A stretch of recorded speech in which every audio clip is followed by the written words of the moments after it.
conversar, poner el PowerPoint y todo, me bloquea. Pero tengo voz. ¿Me escuchan allá, pastor? Ok.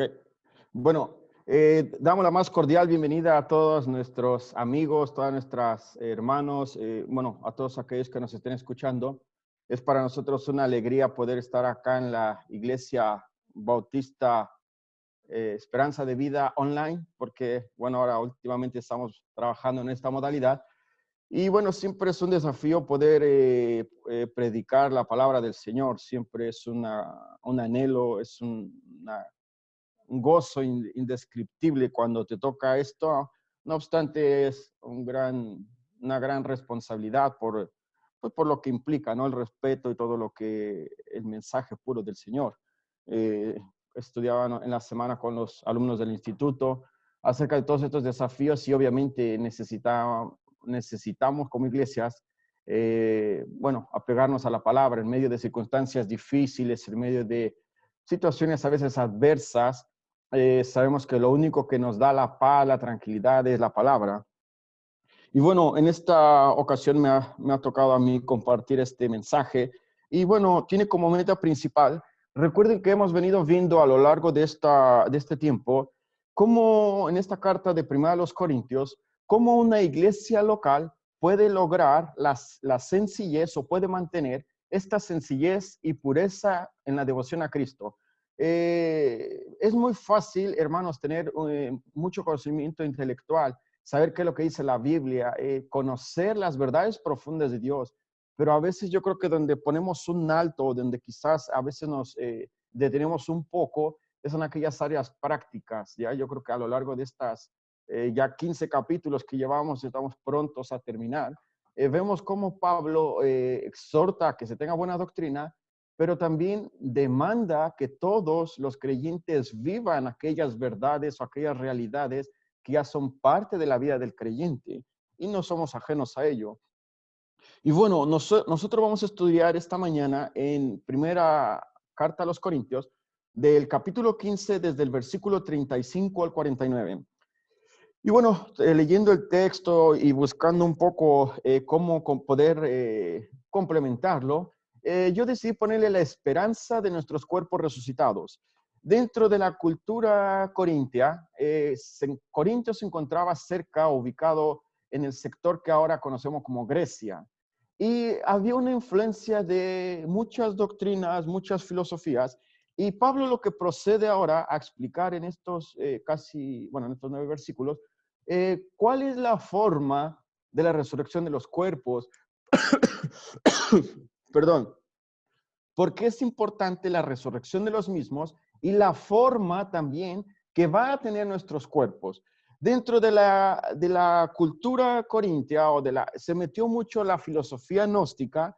¿Y qué era el gnosticismo? Bueno, lo resumí lo más fácil, espero que así sea. Pero literalmente la influencia gnóstica decía lo siguiente, que había el cuerpo que era malo por naturaleza y el espíritu era bueno, y dentro de esta cultura corintia se vivía mucho esto. Entonces, Pablo lo que hace ahora es explicar por qué esto no puede ser así.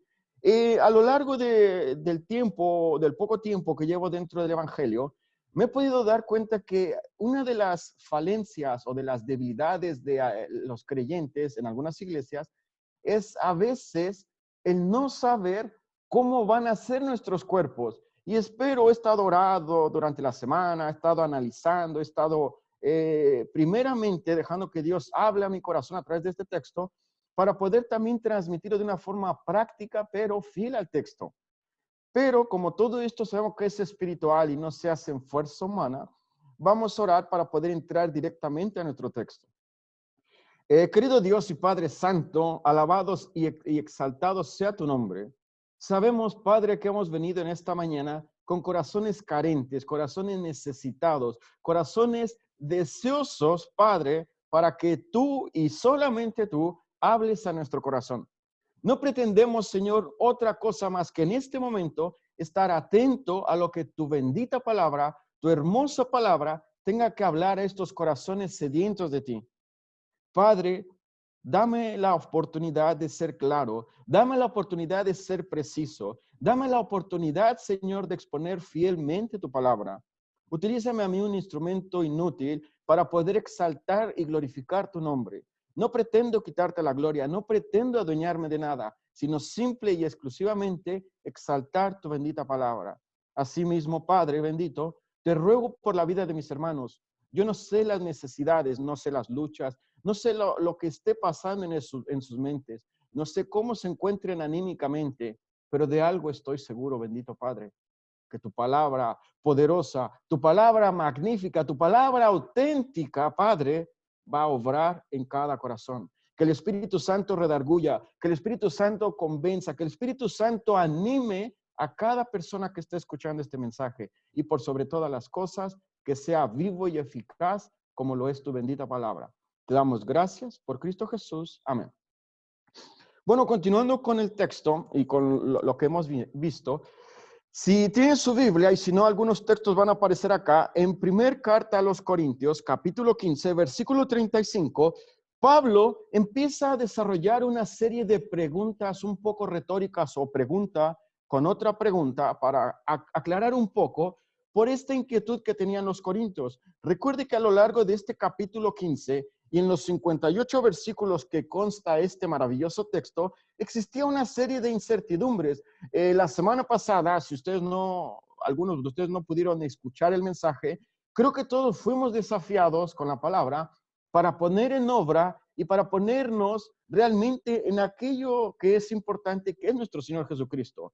En lo personal, yo me sentí desafiado por ver que quizás puedo hacer un poco más y probablemente no lo estoy haciendo, pero bueno, en este texto lo que el apóstol está confirmando en la vida de los corintios es acerca de estas interrogantes. Y en el versículo 31 dice lo siguiente: pero dirá alguno, ¿cómo resucitarán los muertos?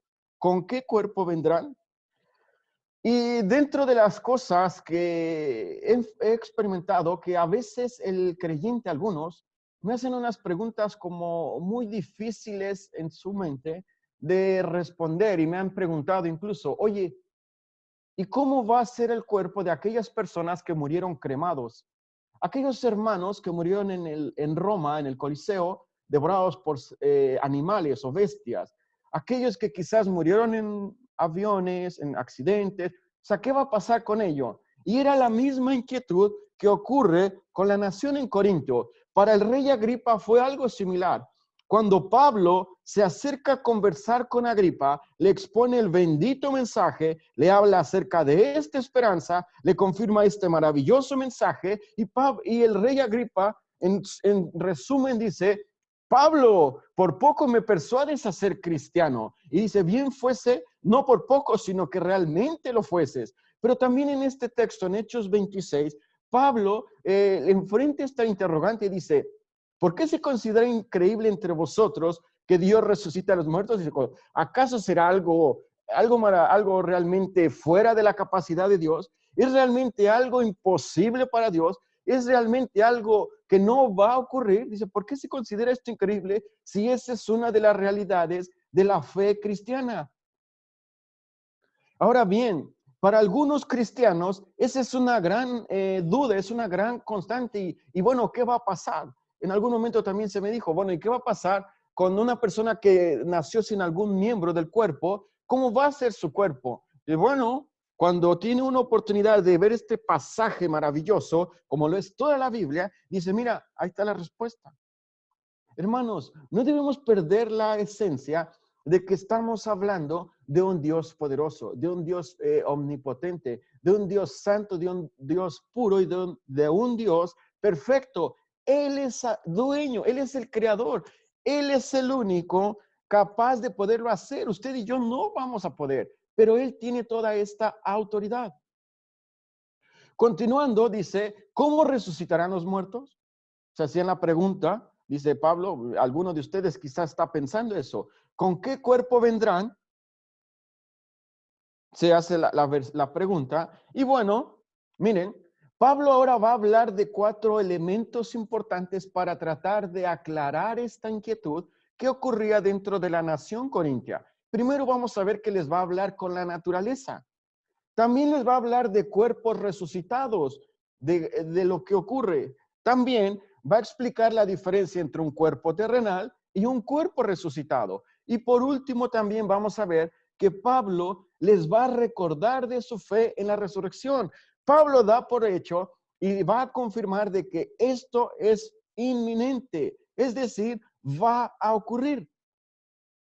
Y mientras Pablo viene presentando, vamos a leer desde el versículo 36 del capítulo 15 hasta el 38 para entender un poco. Y dice, miren, necio, lo que tú siembras no se vivifica si no muere antes.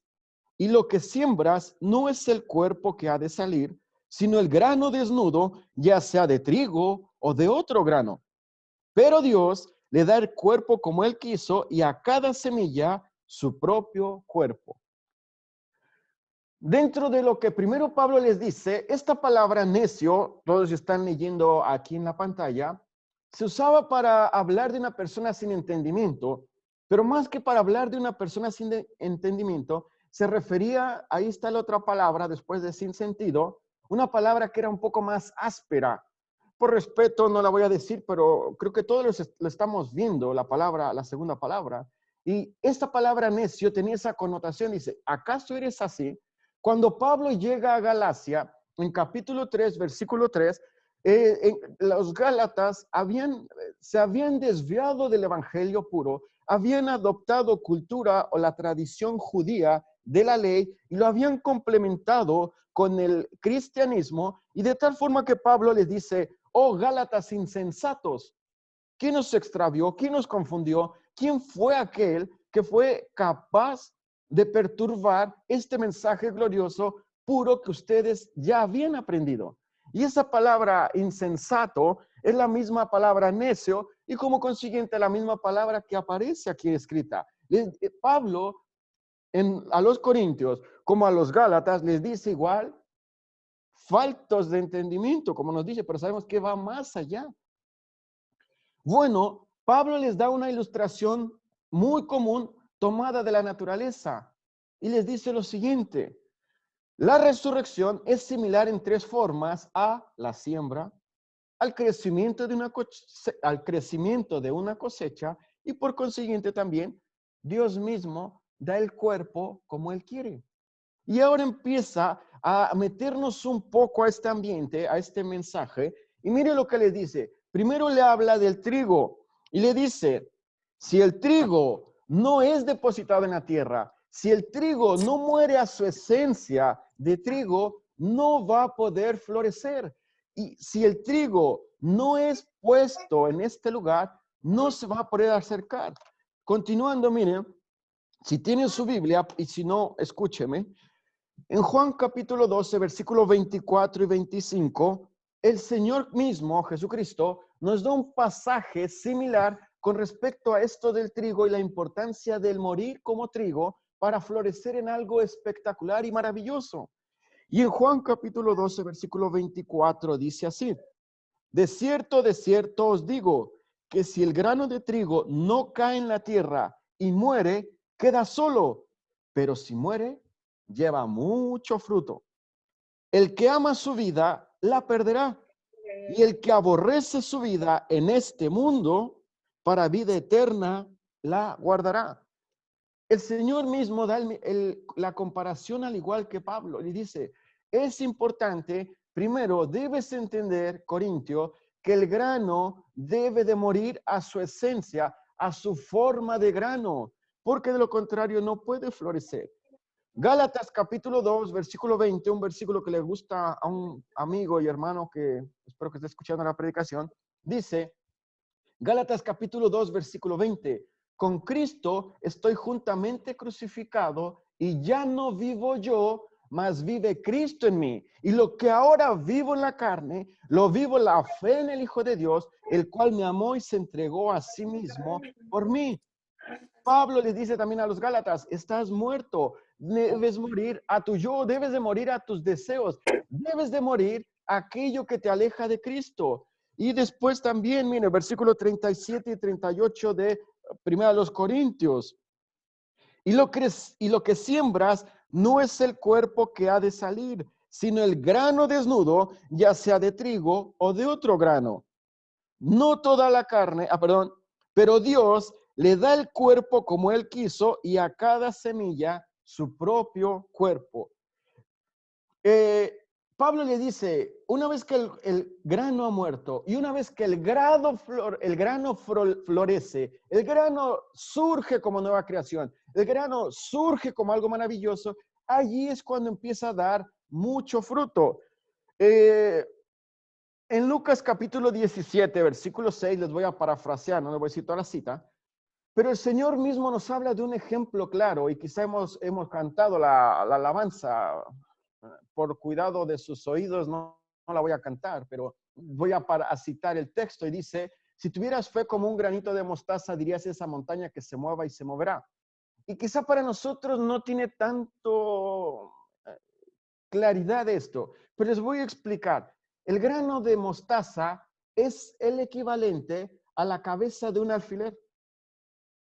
Pero esa pequeña cabeza de alfiler, o ese pequeño grano, que es similar a la cabeza del alfiler, puede llegar incluso a medir hasta 2 o 3 metros.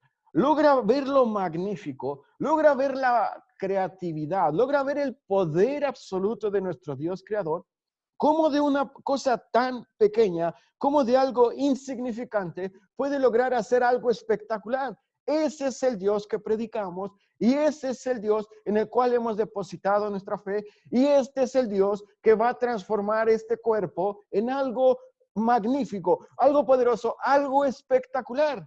Ese es Dios. Y sigue en el versículo 39 hablando y dice, bueno, Corintios, yo sé que probablemente están todavía confundidos, probablemente están luchando con los conceptos, pero les voy a aclarar. Versículo 39. Miren, les dice lo siguiente. No toda carne es la misma. Aquí quiero hacer un alto. Dentro de la iglesia cristiana está una unión poco bíblica, y de hecho yo lo considero que no es correcta. Hay una unión entre lo que es la ciencia y el cristianismo. Y a este concepto se le ha llamado evolución teísta. ¿Qué es la evolución teísta?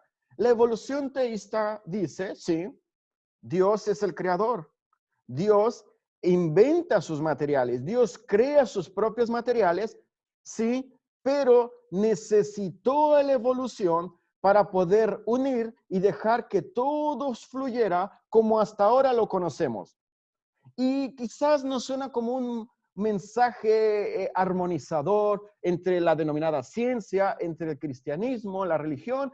Y dice, bueno, puede ser que sea algo así. Hermanos, nosotros somos creacionistas. Creemos en la creación directa, única y exclusivamente de Dios. No la Biblia, desde Génesis capítulo 1, deja las bases de esto y va a confirmar que todos estos conceptos no son reales.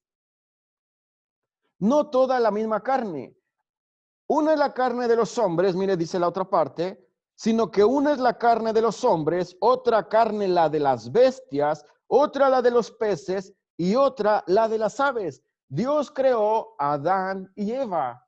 Una de las mentiras también que a veces se nos llega a meter, hermanos, Dios creó a Adán y Eva, no creó a Adán y a Esteban, tampoco creó a Eva y a María, varón y hembra, y no hay más. Los animales tienen su propio cuerpo, Adán y Eva tienen el suyo, que está hecho a imagen y semejanza de Dios.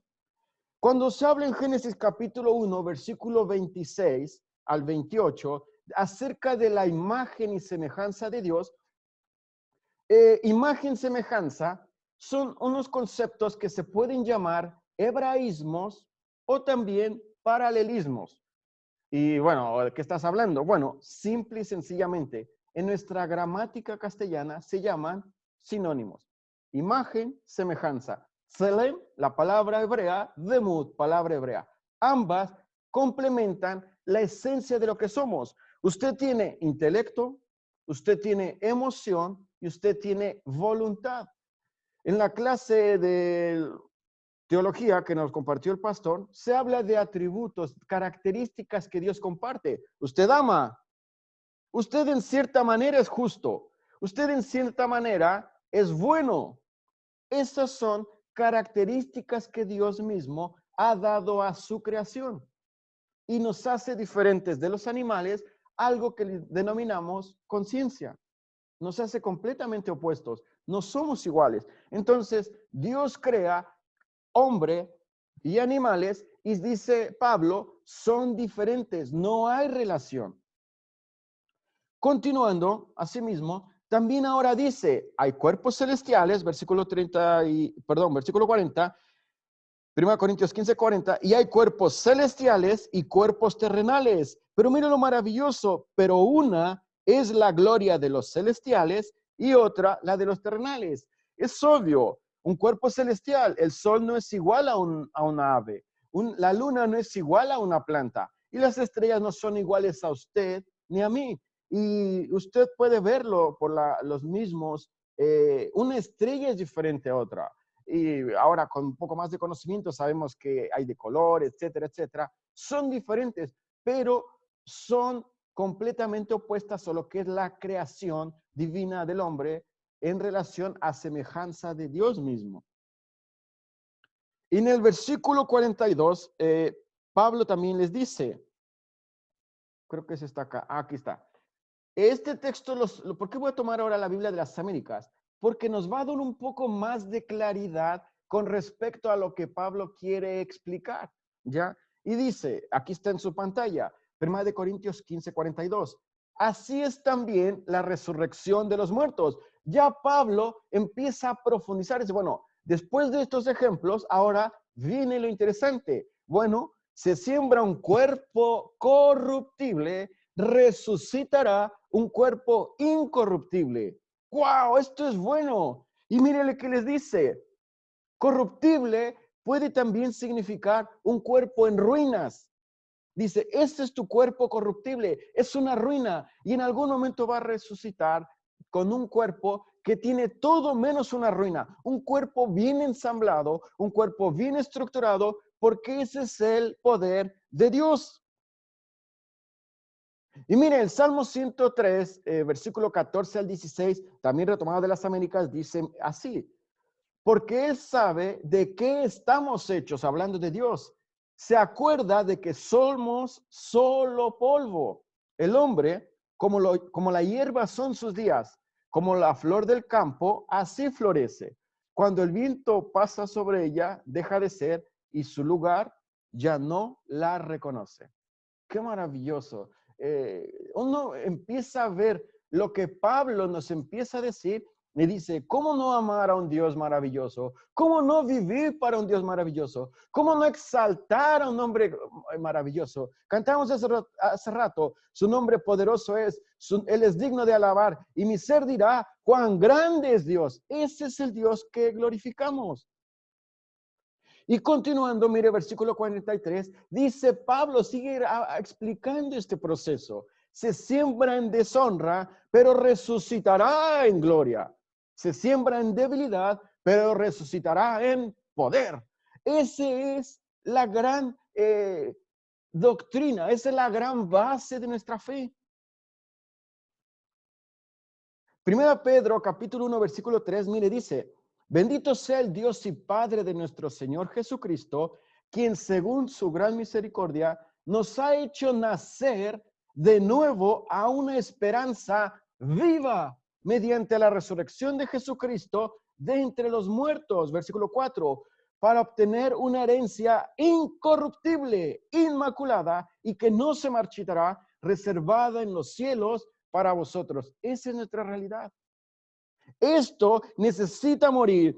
Esto necesita sufrir cambios para poder ir a la presencia del Señor. Gálatas, 2 de Corintios capítulo 5, versículo 17, dice, de modo que si alguno está en Cristo, nueva criatura es. He aquí todas son viejas, he aquí todas son nuevas, las cosas viejas pasaron. Pablo habla de esta transformación, dice, bueno, antes Cuando dice también en Hebreos, cuando era niño pensaba como niño, pero ahora que soy adulto, debo pensar como adulto. Usted tiene una mente, tiene la mente de Cristo, pero tiene que ejercitar esta mente de Cristo. Es cierto que esta mente piensa a veces basura, piensa cosas absurdas, esta boca a veces habla porquerías, esta boca a veces no glorifica a Dios, pero tiene que haber una transformación. Tiene que empezar a vivir, tiene que empezar a ver que su realidad es celestial, no es terrenal. Es cierto que vivimos en la tierra, es cierto que nos movemos en la tierra, pero no somos literalmente, no somos de este mundo. Nuestra ciudadanía está en los cielos. Versículo 44, miren, se siembra, pongan atención, la Biblia de las Américas nos da un contexto diferente a las 60. Es por un asunto de traducción, no es que tenga errores. Hay algo que se llama, bueno, voy a entrar una vez, no me desvío tanto. La Biblia no contiene errores, ¿ya? Solamente son traducciones diferentes, pero la Biblia que usted tiene, la de 1960 o la de las Américas, ambas son inspiradas por Dios. No se complique, solamente es por aclarar, ¿ok? Bueno, dice, se siembra un cuerpo natural, como lo conocemos, se resucita un cuerpo espiritual. Si hay un cuerpo natural, mire, dice Pablo, hay también un cuerpo espiritual. Y pensando en esto, en la semana, da un poco de vueltas y escribí lo siguiente, ¿ya? Espero, bueno, lo voy a leer. Dice, mire, los cementerios de los hombres se convierten en los vastos terrenos donde crecen las semillas de la resurrección. No precisamos la grandeza de ello. No obstante, para los creyentes es una gran realidad, por lo cual esperamos la venida de nuestro Rey en gloria y majestad. Aleluyas, gloria a Dios, estremecen el firmamento. Ángeles, querubines y serafines se gozan por completo al ver el perdón otorgado al mundo entero.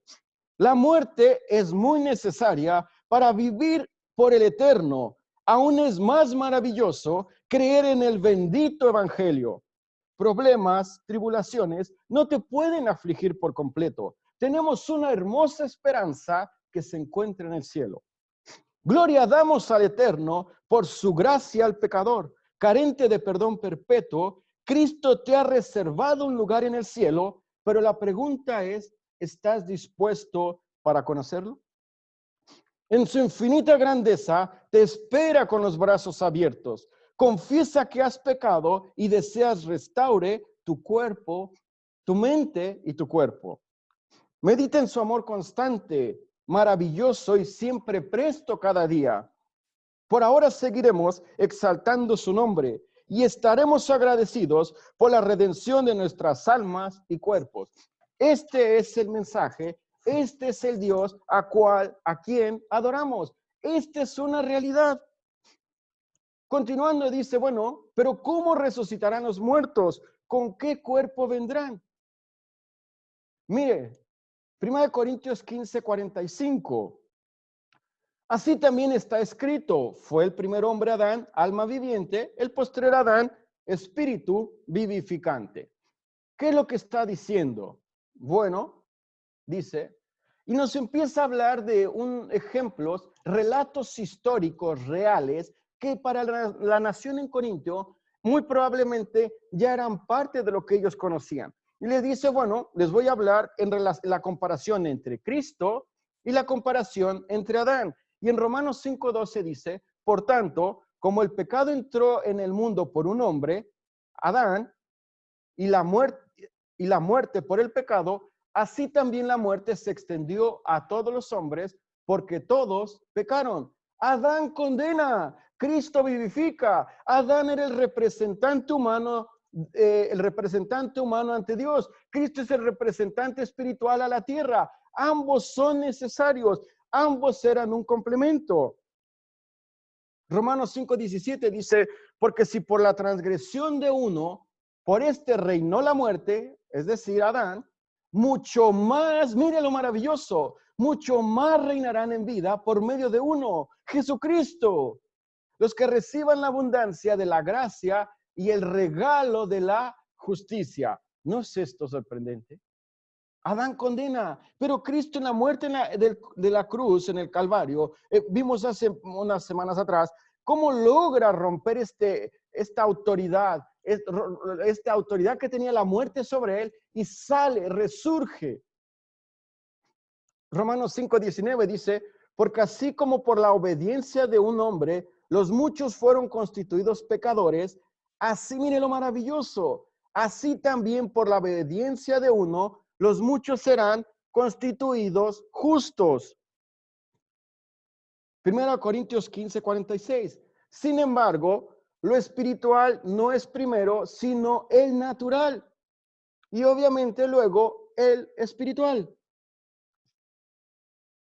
El 47, el primer hombre es de la tierra, Adán. Terrenal, el segundo hombre es del cielo, Jesucristo.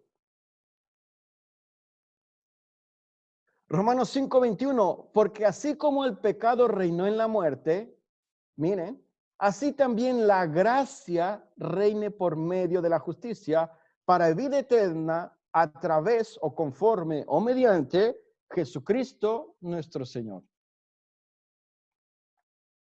1 Corintios 15:48, como es el terrenal, así son también los que son terrenales. Y como es el celestial, así también son los que son celestiales. Y 1 Corintios 15:49, y tal como hemos traído la imagen terrenal, miren, traeremos también la imagen del celestial. Hermano, quizás a esta altura usted se está preguntando, bueno, no me ha respondido, ¿cómo va a ser mi cuerpo? ¿Qué cuerpo voy a tener cuando se dé esta resurrección? ¿Cómo va a ser? Y está la clave en Hechos capítulo 1, versículo 11. ¿Qué les dijeron? Dice los ángeles, varones galileos, ¿por qué estáis mirando al cielo? Y miren lo que les dicen, este mismo Jesús que ha sido tomado de vosotros al cielo, vendrá en algún momento, tiempo futuro, de la misma manera, tal como le habéis visto ir al cielo. Si usted está todavía preguntándose, bueno, ¿cómo va a ser nuestro cuerpo en el cielo? Al igual que la imagen y la forma de nuestro Señor Jesucristo. Algunos han dicho que probablemente le da, la forma, no sé, pero algo les garantizo, vamos a tener el mismo cuerpo glorificado como nuestro Señor Jesucristo. Ustedes han leído un poco los evangelios y si no, bueno, es un buen desafío, acérquese allá para averiguar, pero se va a sorprender realmente de lo maravilloso que es esto. Tendremos un cuerpo incorruptible, glorioso, poderoso y espiritual. Filipenses 3:21 dice, miren, el cual transformará, esta palabra transformará, es de donde surge nuestra palabra metamorfos o con forma de, el cual va a hacer este cambio de este cuerpo nuestro en estado de humillación en conformidad o semejante al cuerpo de su gloria, por el ejercicio del poder que tiene aún para sujetar todas las cosas a sí mismo. Y 1 Juan 3:2 dice, amados, ahora somos hijos de Dios. Y miren lo maravilloso que escribe Juan, el discípulo amado. Y aún no se ha manifestado lo que habremos de ser. Pero sabemos que cuando Él se manifieste, mire lo maravilloso. Esto es realmente la base de nosotros. Seremos semejantes a Él porque le veremos como Él es. Hermanos, esta es una realidad.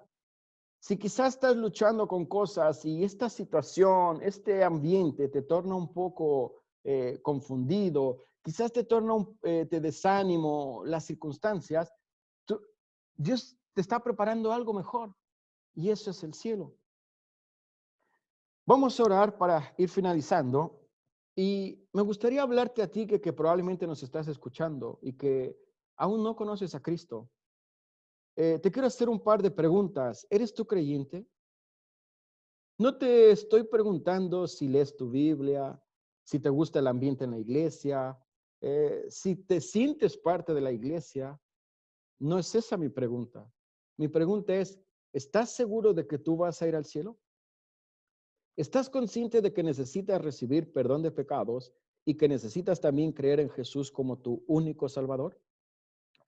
Sabes que hoy puede ser una oportunidad muy buena para ti para poder acercarte a este Dios maravilloso y poder estar a cuentas con Él. No es difícil, solamente se requiere un poco de deseo de tu parte. Cristo ya vino a morir en la cruz del Calvario para darte perdón, pero Él desea que tú puedas aceptar este regalo, este acto tan maravilloso que Él hizo y confiar en Él. Si tú estás acá y nunca lo has escuchado, hoy lo puedes hacer probablemente. Y quizás esta oración no es poderosa. Esta oración es una guía, porque lo que realmente te va a quebrantar o lo que realmente te va a hacer cambiar es el Espíritu Santo. Y repite allí probablemente en tu mente, querido Dios, sé que soy pecador, pero también creo que tú has venido a morir en la cruz del Calvario. Creo en ti. Creo que fuiste muerto, sepultado, pero también creo que resucitaste y que estás ahora en el cielo. Te pido perdón por mis pecados y hazme una nueva criatura. Quiero ser tu hijo. Es una oración simple, es una frase básica, pero es tan profunda, si tú lo has hecho de corazón, que el Señor mismo ahora te puede dar una nueva oportunidad y tú puedes ahora llamarlo Padre. Gracias, Padre, por esta oportunidad de poder compartir de tu bendita palabra. Te ruego por el resto de la semana. Sabemos que hoy parte nuestra semana, pero te rogamos, Señor, para que sigas ayudándonos. Fortalécenos en medio de tribulaciones, angustias, y que no nos olvidemos de lo maravilloso que es la forma de nuestros cuerpos glorificados y también en algún momento la oportunidad de que te vamos a ver cara a cara. Gracias te damos en nombre de Cristo Jesús. Amén.